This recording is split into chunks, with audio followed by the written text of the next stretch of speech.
ضروری نہیں کہ کوئی تھک جائے تو ہار بھی جائے گا۔ تھکتے ہم دوسروں کے غلط رویوں سے ہیں اور ہارتے اپنے غلط رویوں سے ہیں۔ بعض دفعہ زندگی میں ایسا ہوتا ہے جس چیز سے آپ کو سب سے زیادہ نفرت ہوتی ہے وہ نہ چاہ کر بھی سب سے زیادہ برداشت کرنا پڑتی ہے۔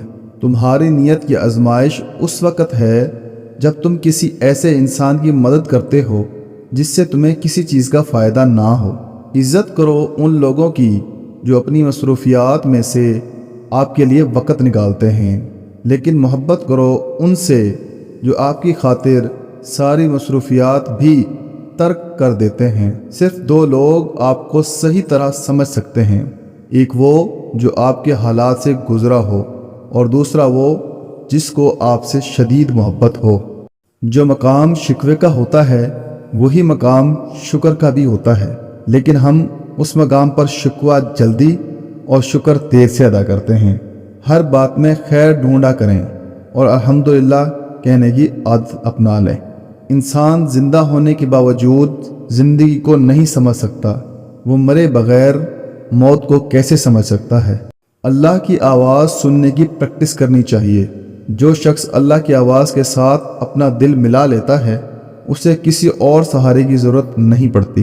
کسی کو اس کی ذات اور لباس کی وجہ سے حقیر نہ سمجھنا، کیونکہ تمہیں دینے والا اور اس کو دینے والا ایک ہی ہے۔ اللہ پاک تو سب جانتا ہے کہ آپ کے ساتھ کیا ہو چکا ہے اور کیا ہو رہا ہے، بس صبر کرنا سیکھ لیں۔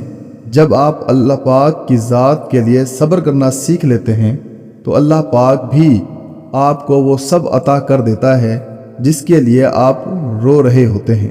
جب آپ اپنی خوشی کا گلا گھونٹ کر پریشان حالوں کی مدد کرتے ہیں تو خوشی خود بخود آپ کی طرف سفر کرتی ہے۔ حسد کا جذبہ احساس کمتری سے پیدا ہوتا ہے۔ جو شخص اپنے آپ کو گھٹیا سمجھتا ہے وہ دوسروں سے جلتا ہے۔ یہ جان لو کہ ڈر ہوتا ہی نہیں، یہ تو بس تمہاری سوچ میں کہیں ہوتا ہے۔ خطرہ ایک حقیقت ہے لیکن ڈر ایک خیال۔ جس دشمن کو آپ ہلاک نہیں کر سکتے اس کو زخمی بھی نہ کیجیے، کیونکہ زخمی دشمن آپ کے لیے پہلے سے بھی زیادہ بڑا دشمن ہوتا ہے۔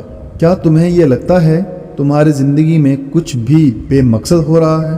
کبھی کبھی جس درد سے تم گزر رہے ہوتے ہو وہ تمہیں کتنا کچھ سکھاتا ہے۔